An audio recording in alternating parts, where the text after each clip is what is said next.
Okay, it's Saturday. Yay-ha! The weekend.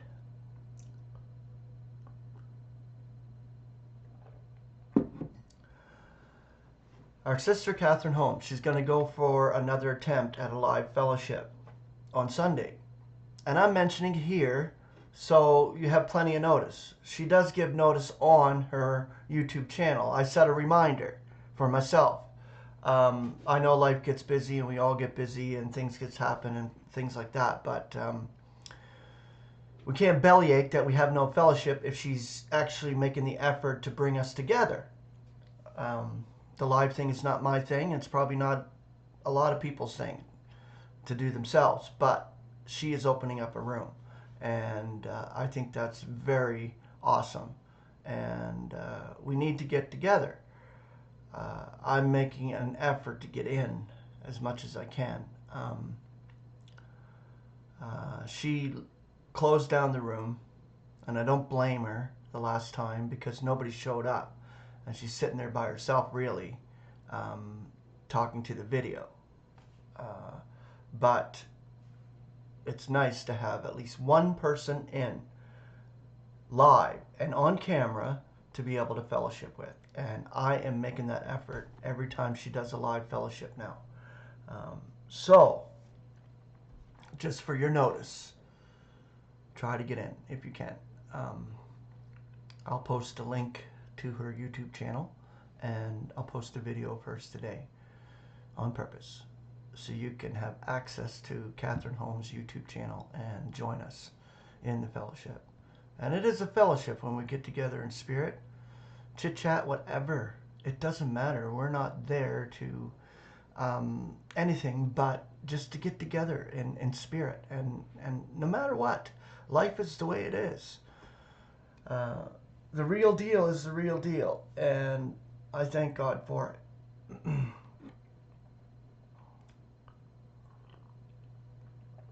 And the real deal is God-centered. The real deal is Christ-centered. Not backbiting, not arguing, not fighting, none of that crap. Contentment is great capital. Peace and contentment. And believe me, a mild and quiet life will do you very well. And I'm learning that so much, that peace comes when you do not get involved in the world and all the shit in it. Stay the hell out of it. And don't try to judge anybody at all. You can't even judge yourself, so how can you judge anybody else? God is the adjudicator and adjuster and potter. We're not. He's still perfecting us. And that's the title of this article I'm going to share today. Not already perfected. And true rejoicing in spirit, leading a mild and quiet life. Our imperfections in the flesh can be a real spoiler to spiritual joy. Our awareness of not perfectly measuring up to the standards set before us by Paul to walk worthily of the calling with which we were called is often overpowering. As a consequence, the peace of God does not always fill our hearts and minds. How do we cope with this? We will give 12 points, which we hope will be helpful in endurance and patience with joy. Colossians 1:11. Number 1, as long as we are here in our terrestrial tabernacle, we know that God is not finished fashioning and framing us.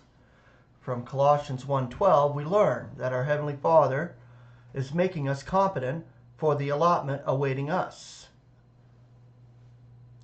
Thus let us not run ahead of Him, but let us be gracious with others and ourselves. Number 2, for reasons best known to God, we have been given only an earnest of the Holy Spirit, and not as yet a full measure. But how good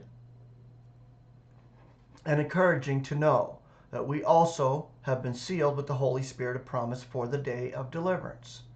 Ephesians 1:13 and Ephesians 4:30. Furthermore, we have not been given a full measure of faith, but a limited measure. Romans 12:3. Some receive more than others. That is one reason why we should never compare ourselves with ourselves. 2 Corinthians 10:12. But be as helpful and lenient as can be, without being presumptuous or condescending. We are all objects of God's grace. And I hate that condescension. Why would anybody condescend to anybody or judge anybody else? And this is the whole point. Our brother Johnny Greene done an excellent video about judging one another. We should not be doing this. Backbiting and judging. The competent teachers are doing what they're supposed to do. I'll put it that way. Exposing, rebuking, and entreating with all patience and love from God. And that's what's important there. The infighting is coming from outside. And really, it's spiritual forces of wickedness that are driving this. Get it, okay? What's operating right now? The operation of Satan to deceive and to separate. This is what he tries to do with the body of Christ. We need to stand our ground in Christ, yes, but we do it in love. We do it with all patience and teaching. And this is what competent teachers do. And Martin Zender is one of those competent teachers who is doing it out of love for the body of Christ. Okay, the Apostle Paul said in Philippians 4:11 that he had learned to be content. This means to us that Paul was not born with that blessing, but that in the school of God, he had learned it. Some of us may not learn it until the last day in school, the very last moment, maybe, before we're snatched away. And until then, we keep learning and growing and are being taught and are being molded and are being shaped by God. Paul learned a very important lesson spoken in 2 Corinthians 12:9. We are thankful for the many precious declarations given in this administration of grace, but we should be especially grateful for the one given to Paul when he had earnestly prayed for the removal of an infirmity, imperfection. Right, he earnestly prayed 3 times for it to be removed from him, and that was a splinter in the flesh. And the answer was grace. Paul simply was told, "Sufficient for you is my grace." This might be called one of the understatements of the eons. What more and what better can be granted in our infirmities than knowing that we have been saved by grace and in grace? That is, into the sphere of grace.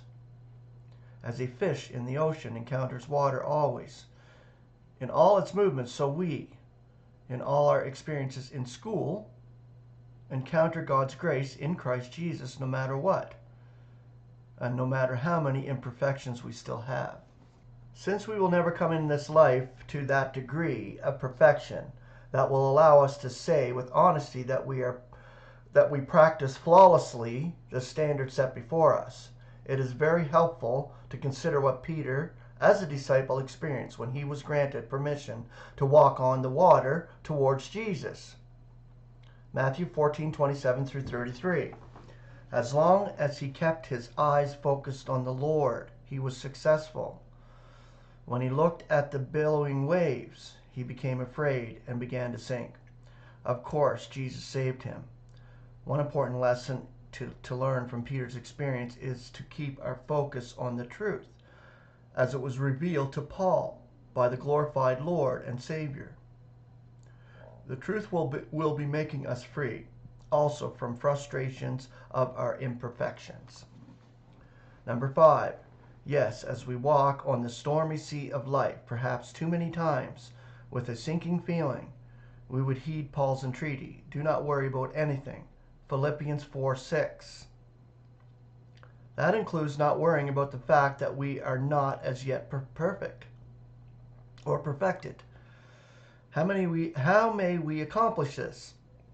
Simply by keeping in mind that because of the death of Christ, we will be presented holy and flawless and unimpeachable in his sight. Colossians 1:21 and 22. This is a powerful way to cope with such shortcomings as fear and worry, or anything else that tends to make us aware of our imperfections. Okay, I'm going to do number 6, and then we'll do the other 6 tomorrow. Okay, someone has said that we must never look back when trying to plow a straight furrow, as the farmer would do in the field. For spiritual maturity, it is very important not to look back on any successes or any failures we have experienced. This does not mean to be dishonest and to pretend that we are capable through mental acrobats to remove from our memory past experiences, good or bad. No, it simply means not to live by our experiences and feelings, but to let God's declarations concerning his grace in Christ and his operation in this administration of grace determine our daily walk and feelings. Okay? We are still in a soulish frame, soulish, mortal frame. We have feelings, and they dominate these mortal frames. Right now, they do. They will not dominate later. In our immortal frames, we will be dominated by God's Spirit. And it'll be vibrating, and it'll be vivified, and it'll be powerful. And we will not have these inabilities or these frail frames anymore to be concerned about. Right now, we need to just rest in the peace of God and relax and know that God is working the wheel. We're not. God is. He's the captain. He is running the show. So let him run the show. Don't be overweening your disposition in Christ. Just be at peace and be content. And for this Saturday, I say grace and peace. Have a beautiful day.